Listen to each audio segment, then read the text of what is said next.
ਸਤਿ ਸ਼੍ਰੀ ਅਕਾਲ ਜੀ। News Asia Punjabi ਦੇਖ ਰਹੇ ਸਾਰੇ ਦਰਸ਼ਕਾਂ ਦਾ ਸਵਾਗਤ ਹੈ। ਮੈਂ ਹਾਂ ਕੁਲਵੰਤ ਸਿੰਘ।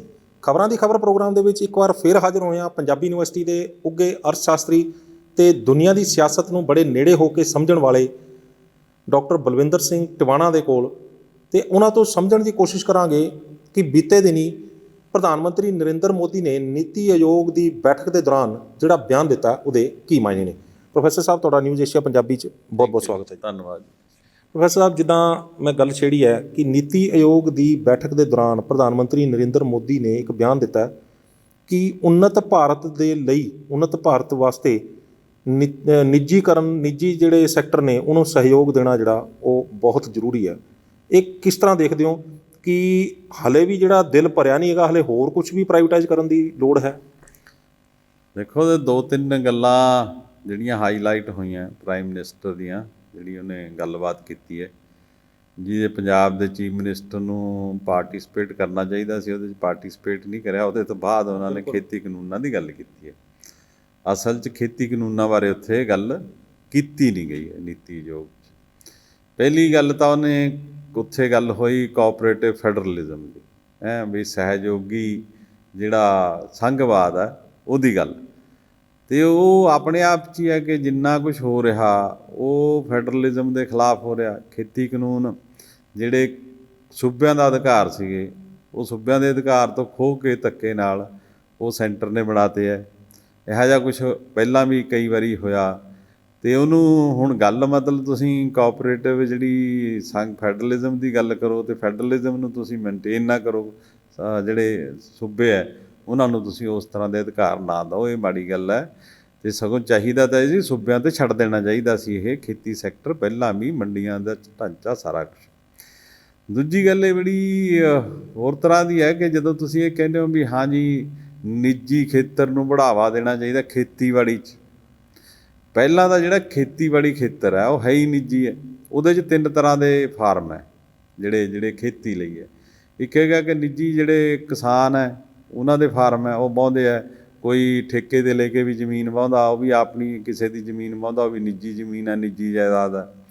ਕੁਛ ਫਾਰਮ ਹੈ ਜਿਹੜੇ ਕੋਆਪਰੇਟਿਵ ਫਾਰਮ ਹੈਗੇ ਆ, ਲੋਕਾਂ ਨੇ ਇਕੱਠੇ ਹੋ ਕੇ ਬਣਾਏ, ਰੇਅਰਲੀ ਕਿਤੇ ਕਿਤੇ ਮਿਲਦੇ ਆ ਉਹ। ਜਿਵੇਂ ਇੱਥੇ ਸਾਡੇ ਪੰਜਾਬ 'ਚ ਵੀ ਬਲਦ ਕਲਾਂ ਦਲਤਾਂ ਨੇ ਕੋਆਪਰੇਟਿਵ ਫਾਰਮਿੰਗ ਕੀਤੀ ਹੈ, ਹੁਣ ਇੱਕ ਉਦਾਹਰਨ ਹੈ। ਕੁਛ ਹੋਰ ਉਦਾਹਰਨਾਂ ਵੀ ਮਿਲਦੀਆਂ ਨੇ। ਤੀਜੇ ਫਾਰਮ ਹੈ ਜਿਨ੍ਹਾਂ ਨੂੰ ਸਰਕਾਰ ਦੇ ਫਾਰਮ ਵੀ ਕਹਿੰਦੇ ਆ, ਇਹਨਾਂ ਸਰਕਾਰੀ ਫਾਰਮ ਹੈ।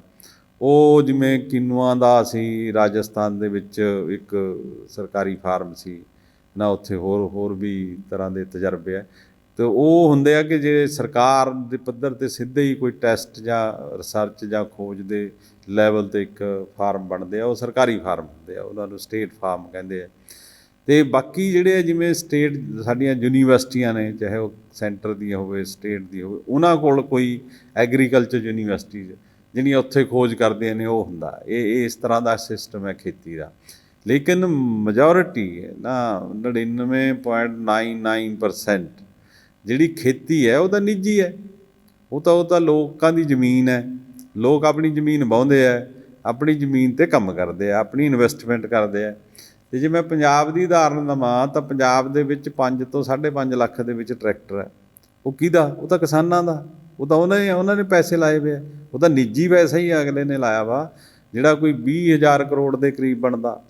ਇਸੇ ਤਰ੍ਹਾਂ ਮੋਟੇ ਜਿਹੇ ਰੂਪ 'ਚ ਚਲੇ ਜਾਓ ਤੁਸੀਂ ਕਿ 15 ਲੱਖ ਦੇ ਕਰੀਬ ਟਿਊਬਵੈੱਲ ਨੇ। ਅਤੇ ਅੱਜ ਜੇ ਤੁਸੀਂ ਟਿਊਬਵੈੱਲ ਦੀ ਕੀਮਤ ਲਾਓਗੇ 1.5 ਲੱਖ ਰੁਪਈਆ ਲੱਗਦਾ ਸਾਰੇ ਕਿਤੇ, 4.5 ਲੱਖ ਮਤਲਬ ਮਿਨੀਮਮ। ਮੈਂ ਤਾਂ ਕਹਿਣਾ ਜੇ ਮਿਨੀਮਮ 'ਤੇ ਕਰ ਲਓ ਤਾਂ 21,000 ਕਰੋੜ ਰੁਪਈਆ ਦੇ ਕਰੀਬ ਬਣਦਾ। ਇਹ ਤਾਂ ਦੋ ਚੀਜ਼ਾਂ ਦਾ ਮਤਲਬ 40-45 ਹਜ਼ਾਰ ਕਰੋੜ ਰੁਪਈਆ ਲਾਇਆ।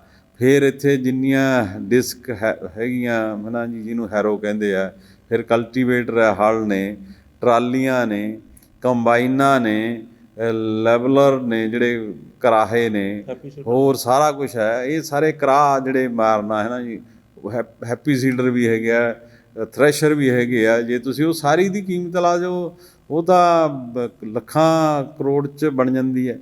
ਅਤੇ ਲੱਖਾਂ ਕਰੋੜ ਹੈਗੇ ਅਤੇ ਲੱਖ ਕਰੋੜ ਤੋਂ ਉੱਤੇ ਕਿਸਾਨਾਂ ਦੇ ਸਿਰ ਕਰਜ਼ਾ। ਉਹ ਨਿੱਜੀ ਉਹ ਕਰਜ਼ਾ ਨਾ ਬੰਦਿਆਂ ਦੇ ਬਾਈ ਨੇਮ ਹੀ ਚੜਿਆ ਵਾ।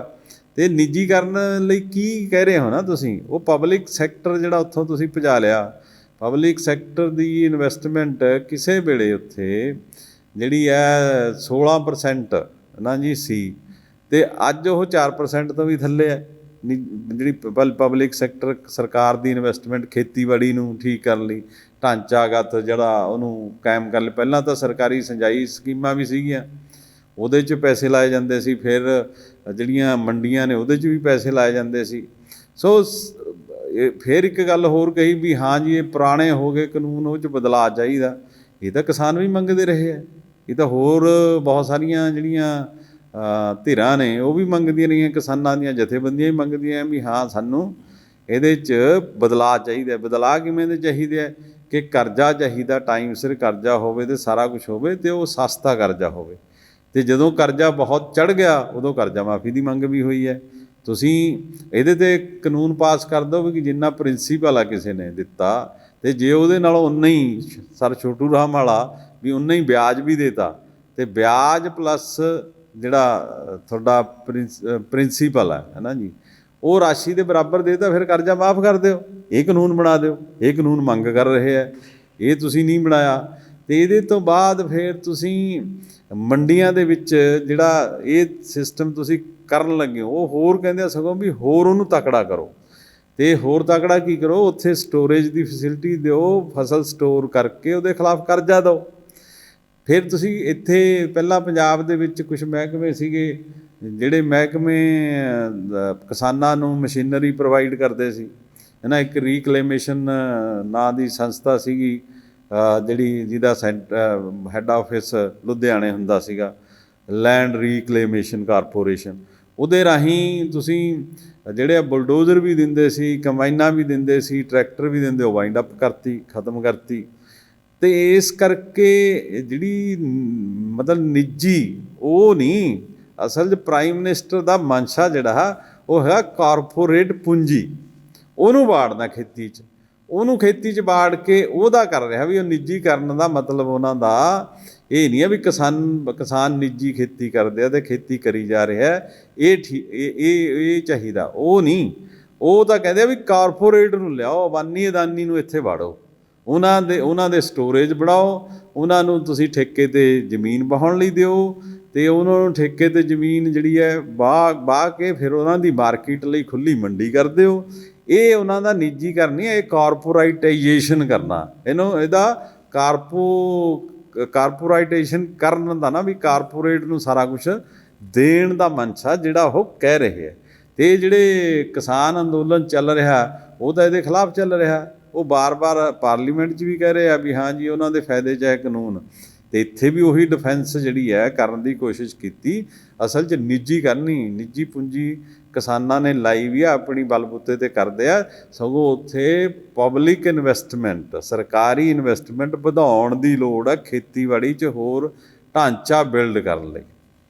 ਪ੍ਰੋਫੈਸਰ ਸਾਹਿਬ, ਇੱਕ ਜਿਹੜੀ ਚੀਜ਼ ਬੜੀ ਚਿੰਤਾ ਦਾ ਵਿਸ਼ਾ ਬਣੀ ਹੋਈ ਹੈ, ਜਿੱਦਾਂ 26 ਜਨਵਰੀ ਦੇ ਦੌਰਾਨ ਜਿੰਨੀ ਵੱਡੀ ਹਿੰਸਾ ਹੋਈ ਹੈ, ਉਸ ਨੂੰ ਦੇਖਦਿਆਂ ਇਹ ਲੱਗਦਾ ਹੈ ਕਿ ਜਿਹੜਾ ਗਰਮ ਖਿਆਲੀ ਜਿਹੜੇ ਨੌਜਵਾਨ ਨੇ ਇਸ ਅੰਦੋਲਨ ਦੇ ਵਿੱਚ, ਉਹ ਇਸ ਵਾਲੇ ਪਾਸੇ ਜਿਹੜਾ ਉਹ ਜਿਉਂ ਸਰਕਾਰ ਦੇ ਬਿਆਨ ਜਿਹੜੇ ਨੇ ਉਹ ਕਿਸਾਨੀ ਅੰਦੋਲਨ ਦੇ ਵਿਰੁੱਧ ਆਉਂਦੇ ਜਾ ਰਹੇ ਨੇ, ਉਹ ਗੁੱਸਾ ਜਿਹੜਾ ਰੋਹ ਆ ਜਿਹੜਾ ਉਹ ਹੋਰ ਵੱਧਦਾ ਜਾ ਰਿਹਾ। ਦੂਜੇ ਪਾਸੇ ਕੈਪਟਨ ਅਮਰਿੰਦਰ ਸਿੰਘ ਉਹਨਾਂ ਦਾ ਇੱਕ ਬਿਆਨ ਆਉਂਦਾ ਕਿ ਪਾਕਿਸਤਾਨ ਡਰੋਨ ਦੇ ਰਾਹੀਂ ਜਿਹੜੇ ਹਥਿਆਰ ਜਿਹੜੇ ਇੱਧਰ ਪੰਜਾਬ ਦੇ ਵਿੱਚ ਸਿੱਟ ਰਿਹਾ, 2 ਅਸੀਂ ਫੜ ਲਏ। ਉਸ ਤੋਂ ਬਾਅਦ ਅਸੀਂ ਅਮਿਤ ਸ਼ਾਹ ਨਾਲ ਮੁਲਾਕਾਤ ਕੀਤੀ, ਅਮਿਤ ਸ਼ਾਹ ਦੇ ਨਾਲ ਜਿਸ ਦਿਨ ਮੁਲਾਕਾਤ ਕੀਤੀ 5-7 ਸਾਨੂੰ ਉਸ ਦਿਨ ਵੀ ਫੜੇ ਗਏ। ਕਿੰਨੇ ਕੁ ਅਸੀਂ ਜਿਹੜੇ ਆ ਉਹ ਆਪਣਾ ਫੜੀ ਜਾਵਾਂਗੇ, ਅਤੇ ਸਾਡੇ ਕੋਲ ਇੰਨੀ ਕੈਪੇਬਿਲਿਟੀ ਵੀ ਨਹੀਂ ਹੈਗੀ ਸਾਡੇ BSF ਅਤੇ ਸਾਡੀ ਏਅਰਫੋਰਸ ਕੋਲ ਕਿ ਜਿਹੜੇ ਇਹਨਾਂ ਨੂੰ ਇਹੋ ਜਿਹੇ ਫੜੇ ਜਾਣ, ਜਦ ਕਿ ਇੱਥੇ ਰਡਾਰ ਲੱਗਣੇ ਚਾਹੀਦੇ ਨੇ, ਅਤੇ ਡਰੋਨਸ ਨੂੰ ਸ਼ੂਟ ਕਰਨ ਲਈ ਸਾਡੇ ਕੋਲ ਜਿਹੜੀਆਂ ਉਹ ਚੀਜ਼ਾਂ ਹੋਣੀਆਂ, ਇਕਵਿਪਮੈਂਟ ਹੋਣੀ ਚਾਹੀਦਾ ਜਿਹੜੇ ਦੂਜੇ ਕੰਟਰੀਜ਼ ਕੋਲ ਹੈਗੀਆਂ ਨੇ। ਅਤੇ ਅਜਿਹੇ ਵਿੱਚ ਉਹ ਜਿਹੜੇ ਹਥਿਆਰ ਜਿਹੜੇ ਇੱਧਰ ਸੁੱਟਦੇ ਨੇ ਉਹ ਸਲੀਪਰ ਸੈੱਲਸ ਕੋਲ ਆ ਜਾਣਗੇ, ਅਤੇ ਉਹਨਾਂ ਕੋਲ ਫਿਲਹਾਲ ਤਾਂ ਕੋਈ ਨੌਜਵਾਨ ਹੈ ਨਹੀਂ ਵੀ ਜਿਹੜਾ ਉਹਨਾਂ ਦੇ ਅੱਗੇ ਆਖੇ ਦੇ ਉੱਤੇ ਜਿਹੜੇ ਕਿ ਹਿੰਸਾ ਫੈਲਾ ਸਕੇ। ਲੇਕਿਨ ਜੇਕਰ ਕਿਸਾਨ ਅੰਦੋਲਨ ਦੇ ਵਿੱਚ ਰੋਹ ਫੈਲਦਾ ਤਾਂ ਉਹ ਉਹਨਾਂ ਨੂੰ ਜਿਹੜਾ ਗੁੱਸੇ ਵਾਲਾ ਜਿਹੜਾ ਨੌਜਵਾਨ ਉਹ ਮਿਲ ਜਾਣਾ, ਅਤੇ ਉਹਨਾਂ ਦੇ ਹੱਥ 'ਚ ਉਹ ਹਥਿਆਰ ਫੜਾ ਕੇ ਦੇਸ਼ ਦੇ ਵਿੱਚ ਹਿੰਸਾ ਫੈਲਾਉਣ ਦੀ ਕੋਸ਼ਿਸ਼ ਕੀਤੀ ਜਾਣੀ ਹੈ। ਇਸ ਬਿਆਨ ਨੂੰ ਤੁਸੀਂ ਕਿਸ ਸੰਦਰਭ 'ਚ ਦੇਖਦੇ ਹੋ ਕਿ ਲੱਗਦਾ ਕਿ ਇਹ ਨੌਜਵਾਨ ਜਿਹੜੇ ਨੇ ਆਉਣ ਵਾਲੇ ਟਾਈਮ 'ਚ ਭੜਕ ਸਕਦੇ ਨੇ ਇਸ ਚੀਜ਼ ਨੂੰ ਲੈ ਕੇ? ਦੇਖੋ, ਜਿਹੜੀਆਂ ਤਾਂ ਕਿਸਾਨ ਜਥੇਬੰਦੀਆਂ ਉਹ ਆਪਣੀਆਂ ਜਥੇਬੰਦੀਆਂ ਦੇ ਬਲਬੂਤੇ ਜਿਹੜੀ ਐਜੀਟੇਸ਼ਨ ਚਲਾ ਰਹੇ, ਅਤੇ ਉਹ ਲੋਕਾਂ ਨੂੰ ਬਾਰ-ਬਾਰ ਇਹੀ ਕਹਿ ਰਹੇ ਹੈ ਕਿ ਸ਼ਾਂਤਮਈ ਰਹਿਣਾ, ਜਾਬਤੇ 'ਚ ਰਹਿਣਾ।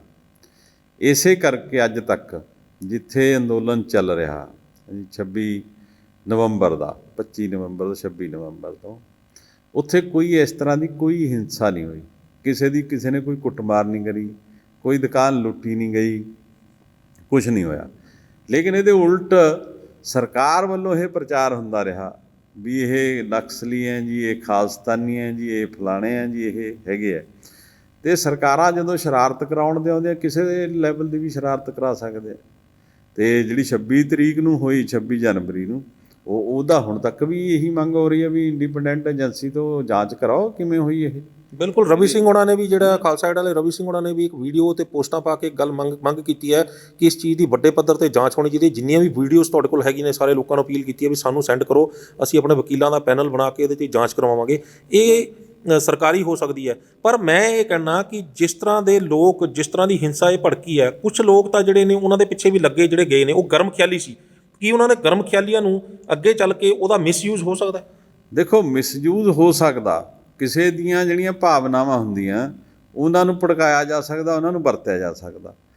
26 ਤਰੀਕ ਵੀ ਤਾਂ ਇਹੀ ਹੋਇਆ ਨਾ, ਲੋਕਾਂ ਦੀਆਂ ਜਿਹੜੀਆਂ ਭਾਵਨਾਵਾਂ ਜਾਂ ਹੋਰ ਆ ਉਹਨਾਂ ਨੂੰ ਵਰਤਿਆ ਗਿਆ, ਲੇਕਿਨ ਉਹਦੀ ਕੌਨਸਪੀਰੇਸੀ ਤਾਂ ਰਚੀ ਗਈ ਨਾ। ਬਿਲਕੁਲ, ਉਹਨੂੰ ਕੌਨਸਪੀਰੇਸੀ ਰਚ ਕੇ ਉਹ ਇੱਕ ਕਾਰਨਾਮਾ ਕਰਾ ਦਿੱਤਾ ਗਿਆ, ਜਿਹਦੇ ਕਰਕੇ ਮਤਲਬ ਹੋਰ ਪਾਸੇ ਦੀਆਂ ਸਮੱਸਿਆਵਾਂ ਉਸ ਅੰਦੋਲਨ ਨੂੰ ਖੜੀਆਂ ਹੋ ਗਈਆਂ।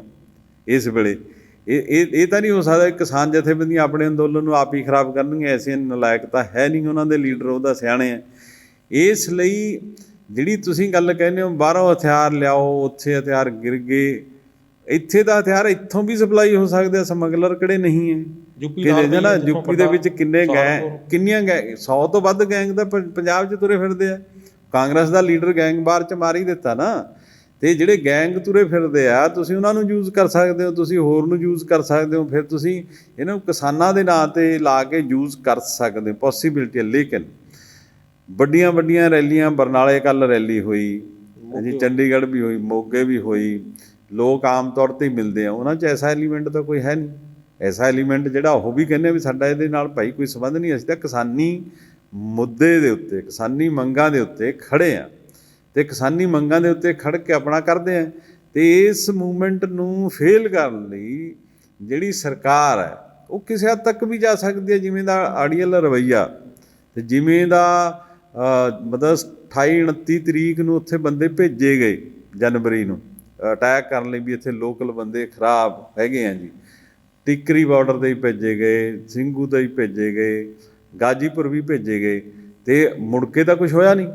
ਇਹਦਾ ਮਤਲਬ ਕਿਹਨੇ ਕਰਿਆ, ਕਿਸ ਤਰ੍ਹਾਂ ਕੀਤਾ, ਉਹ ਸਾਰਾ ਕੁਛ ਦੀ ਪੋਸੀਬਿਲਿਟੀ ਬਣੀ ਵੀ ਹੈ। ਇਸੇ ਲਈ ਜਿਹੜੇ ਕਿਸਾਨ ਲੀਡਰਸ਼ਿਪ ਆ ਉਹਨਾਂ ਨੂੰ ਇਸ ਗੱਲੋਂ ਚੌਕਸ ਰਹਿਣਾ ਪਊਗਾ ਕਿ ਸ਼ਰਾਰਤਾਂ ਬੰਦ ਨਹੀਂ ਹੋਈਆਂ, ਅੱਗੇ ਵੀ ਹੋ ਸਕਦੀਆਂ, ਅਤੇ ਲੰਮੀ ਅਤੇ ਸ਼ਾਂਤਪੂਰਨ ਲੜਾਈ ਕਿਵੇਂ ਲੜਨੀ ਹੈ ਉਹਦੇ ਲਈ ਉਹਨਾਂ ਨੂੰ ਚੌਕਸ ਹੋ ਕੇ ਚੱਲਣਾ ਪਊਗਾ। ਬਿਲਕੁਲ ਟਵਾਣਾ ਸਾਹਿਬ, ਜਿਸ ਤਰ੍ਹਾਂ ਦੇ ਹਾਲਾਤ ਬਣੇ ਹੋਏ ਨੇ, ਜਿਵੇਂ ਹੁਣ ਤੁਸੀਂ ਦੇਖੋ ਕਿ 26 ਦੀ ਜਿਹੜੀ ਹਿੰਸਾ ਹੁੰਦੀ ਆ, ਉਸ ਤੋਂ ਬਾਅਦ ਜਿਹੜੇ ਟਿੱਕਰੀ ਅਤੇ ਗਾਜ਼ੀਪੁਰ ਬਾਰਡਰ ਅਤੇ ਸਿੰਘੂ ਬਾਰਡਰਾਂ ਦੇ ਉੱਤੇ ਜਿਹੜੇ ਉਹ ਕਿਰਾਏ ਦੇ ਬੰਦੇ ਜਾਂਦੇ ਨੇ, ਅਤੇ ਉਸ ਤੋਂ ਬਾਅਦ ਹਿੰਸਾ ਹੁੰਦੀ ਆ।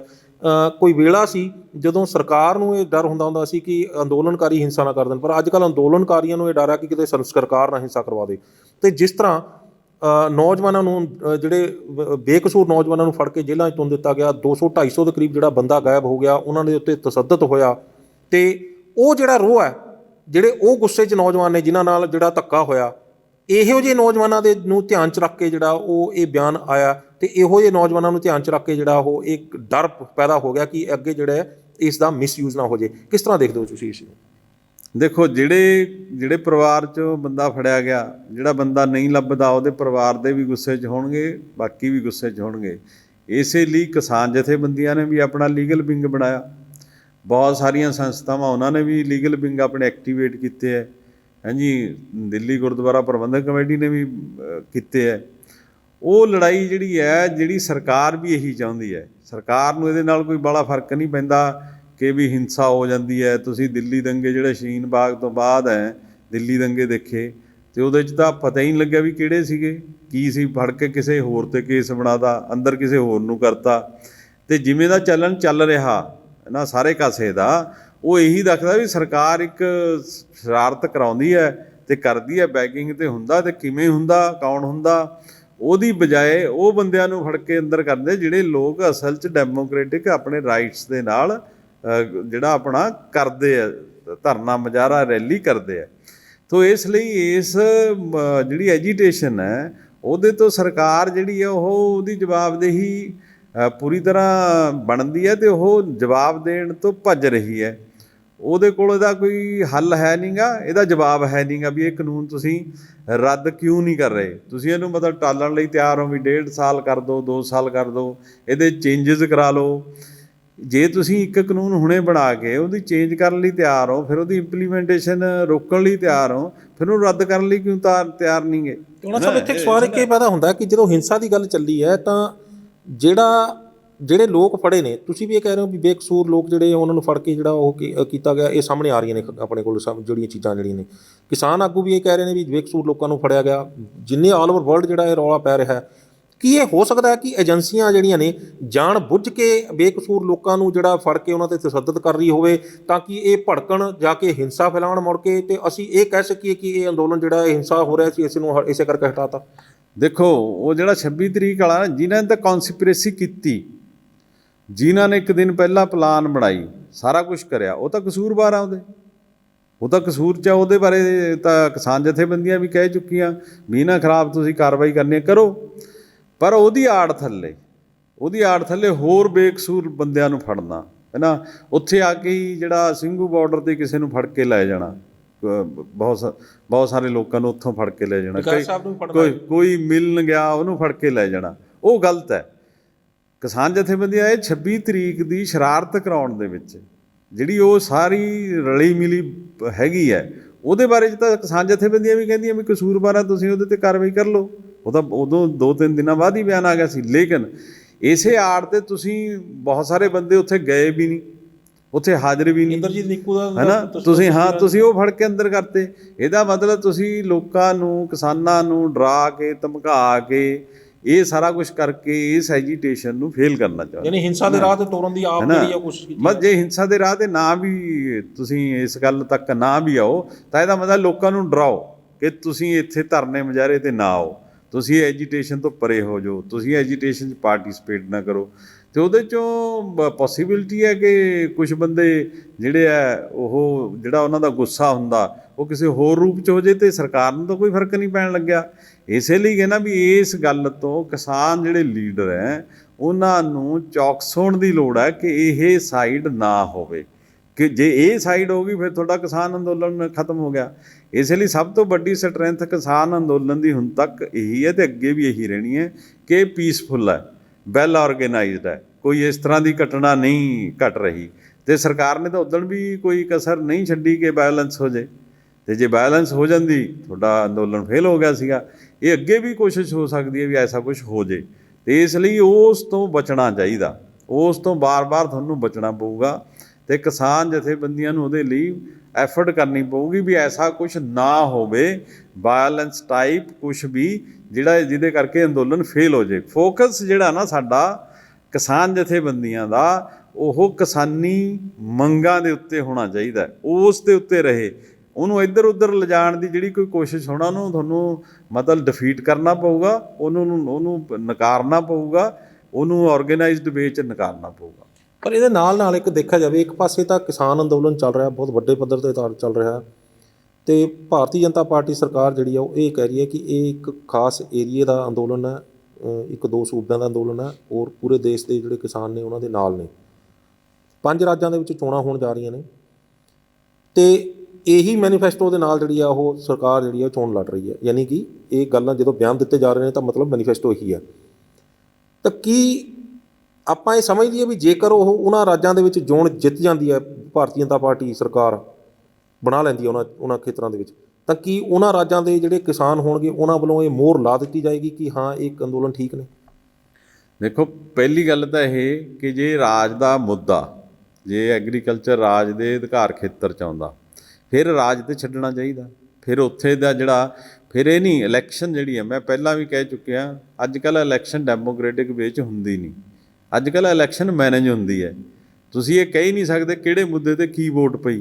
ਕੀ ਤੁਸੀਂ ਇਹ ਕਹੋਗੇ ਕਿ 2014 ਦੇ ਵਿੱਚ ਜਿਹੜੀ ਮੋਦੀ ਸਰਕਾਰ ਬਣੀ ਉਹਨੇ 2 ਕਰੋੜ ਨੌਕਰੀਆਂ ਦਾ ਉਹਦੇ ਮੈਨੀਫੈਸਟੋ ਸੀਗਾ 15 ਲੱਖ ਰੁਪਏ ਤੇ ਜੇ ਉਹ ਬਣ ਗਏ ਸੀਗੇ ਕੀ ਉਹਨਾਂ ਨੇ ਦੇਤੀਆਂ ਹੈ ਨਾ 15 ਲੱਖ ਦਾ ਵਾਅਦਾ ਵੀ ਸੀਗਾ ਕੀ ਉਹ ਦੇਤੀਆਂ 2 ਕਰੋੜ ਤਾਂ ਮੈਨੀਫੈਸਟੋ 'ਚ ਪਿਆ ਨਾ ਕਿ ਅਸੀਂ 10 ਸਾਲ ਲਈ 2 ਕਰੋੜ ਜੌਬ ਦੇਵਾਂਗੇ 20 ਕਰੋੜ 10 ਸਾਲ ਵੀ ਵਾਅਦਾ ਕੀਤਾ ਪਤਾ ਨਹੀਂ 50 ਲੱਖ ਕੇ 70 ਲੱਖ ਨੌਕਰੀਆਂ ਦੇਵਾਂਗੇ ਹਾਂ ਮਤਲਬ ਉਹਦਾ ਤਾਂ ਤੁਸੀਂ ਗਵਰਨਰ ਦਾ ਬਿਆਨ ਹੈ J&K ਦਾ 50,000 ਨੌਕਰੀਆਂ ਦਾ ਹੈ ਜੀ ਕੀ ਇਹ ਮਤਲਬ ਇਹ ਜਿਹੜਾ ਇਹ ਸਾਰੇ ਲੋਕਾਂ ਨਾਲ ਧੋਖਾ ਹੈਗਾ ਲੋਕਾਂ ਨੂੰ ਧੋਖਾ ਦੇ ਕੇ ਇਲੈਕਸ਼ਨ ਜਿੱਤਣ ਦਾ ਇਲੈਕਸ਼ਨ ਮੈਨੇਜਮੈਂਟ ਹੈ ਇਸ ਲਈ ਇਸ ਤਰ੍ਹਾਂ ਲੈਣਾ ਇਸ ਵੇਲੇ ਇਹ ਬਿਲਕੁਲ ਹੀ ਕਿਸੇ ਤਰ੍ਹਾਂ ਵੀ ਜਾਇਜ਼ ਨਹੀਂ ਕਿ ਹਾਂ ਜੀ ਕਿਸਾਨਾਂ ਦੇ ਵਿੱਚ ਇੱਕ ਏਜੰਡਾ ਪਊਗਾ ਜਿਹੜਾ ਮੈਨੀਫੈਸਟੋ ਹੁੰਦਾ ਉਹਦਾ 10-20 ਪੇਜ ਦਾ ਹੁੰਦਾ ਉਹਦੇ 'ਚ ਇੱਕ ਏਜੰਡਾ ਇਹ ਪਾ ਦਿਓ ਫਿਰ ਤੁਸੀਂ ਕਹਿ ਦਿਓ ਵੀ ਸਾਡੀ ਸਰਕਾਰ ਬਣ ਗਈ ਇਸ ਲਈ ਇਹ ਤਾਂ ਹੈ ਨਹੀਂ ਇਸ ਤਰ੍ਹਾਂ ਨਹੀਂ ਹੈ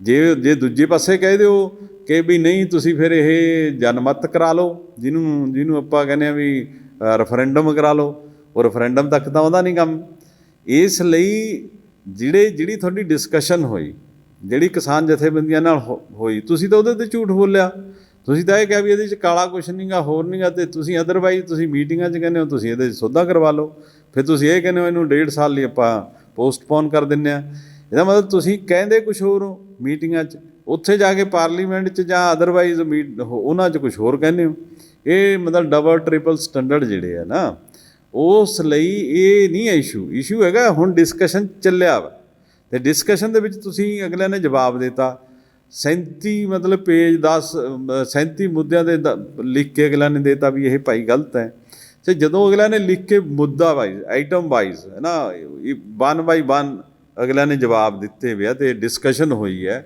ਸੋ ਉਹਦੇ ਤੋਂ ਬਾਅਦ ਤਾਂ ਕੁਛ ਰਹਿ ਨਹੀਂ ਜਾਂਦਾ ਇਹਦਾ ਫਿਰ ਇੱਕ ਪਾਸੇ ਹੋਰ ਕੋਈ ਨਾ ਡਿਬੇਟ ਛੇੜਨ ਦੀ ਕੋਸ਼ਿਸ਼ ਹੈਗੀ ਹੈ ਕਿ ਤੁਸੀਂ ਇਹਨੂੰ ਏਜੰਡੇ 'ਚ ਪਾ ਦਿਓ ਆਪਣਾ ਮੈਨੀਫੈਸਟੋ 'ਚ ਪਾ ਦਿਓ ਅਤੇ ਜਦੋਂ ਚੋਣਾਂ ਹੋਈਆਂ ਫਿਰ ਆਪਾਂ ਇਹਦੇ 'ਤੇ ਗੱਲ ਕਰਾਂਗੇ ਅਤੇ ਚੋਣਾਂ ਤਾਂ ਤੁਸੀਂ ਬਹੁਤ ਵਾਰੀ ਅਦਰਵਾਈਜ਼ ਵੀ ਹਾਰ ਗਏ ਕਿ ਫਿਰ ਤੁਸੀਂ ਵਾਪਸ ਹੋਏ ਤੁਸੀਂ ਪਹਿਲਾਂ ਮਤਲਬ ਮੱਧ ਪ੍ਰਦੇਸ਼ ਦੀ ਚੋਣ ਹਾਰੇ ਤੁਸੀਂ MLA ਖਰੀਦ ਕੇ ਦੂਜੇ ਬਣਾ ਲਈ ਕੋਵਿਡ ਦੇ ਵਿੱਚ ਬਣਾ ਲਈ ਸਰਕਾਰ ਜਿਹੜੇ ਮੰਤਰੀ ਜਿਹੜੇ ਹਾਰ ਗਏ ਬੰਦੇ ਉਹਨਾਂ ਨੂੰ ਮੰਤਰੀ ਬਣਾ ਦਿੱਤਾ ਗਿਆ ਮਤਲਬ ਤੁਸੀਂ ਉਹ ਤਾਂ ਕੀ ਸਰਕਾਰ ਬਣਾਉਣ ਦਾ ਕੀ ਹੈ ਨਾ ਸੋ ਇਸ ਲਈ ਮੈਨੂੰ ਨਹੀਂ ਹੋਣੀ ਚਾਹੀਦੀ ਉਹਦੇ 'ਤੇ ਡਿਬੇਟ ਕਿਸਾਨ ਜਥੇਬੰਦੀਆਂ ਦੇ ਨਾਲ ਧਿਰਾਂ ਦੇ ਨਾਲ ਜਿਹੜੇ ਸਟੇਕ ਹੋਲਡਰ ਹੈ ਜਿਹੜੇ ਸਿੱਧੇ ਇਫੈਕਟ ਹੁੰਦੇ ਆ ਖੇਤ ਮਜ਼ਦੂਰ ਹੁੰਦੇ ਆ ਕਿਸਾਨ ਹੁੰਦੇ ਆ ਇਹ ਸਿੱਧੇ ਇਫੈਕਟ ਹੁੰਦੇ ਆ ਫਿਰ ਬਾਕੀ ਦੇ ਜਿਹੜੇ ਆਮ ਨਾਗਰਿਕ ਆ ਉਹ ਇਨਡਾਇਰੈਕਟਲੀ ਹੁੰਦੇ ਆ ਉੱਥੇ ਮਹਿੰਗਾ ਮਿਲੂਗਾ ਉਹ ਨਹੀਂ ਸਸਤਾ ਅਨਾਜ ਅਤੇ ਸਬਜ਼ੀਆਂ ਫਲ ਨਹੀਂ ਖਰੀਦ ਸਕਣਗੇ ਅਤੇ ਇੱਕ ਮੋਨੋਪੋਲੀ ਤੁਸੀਂ ਸਿੱਧੀ ਕ੍ਰੀਏਟ ਕਰਨੀ ਚਾਹੁੰਦੇ ਇਹ ਤਾਂ ਡਿਬੇਟ 'ਚ ਹੈ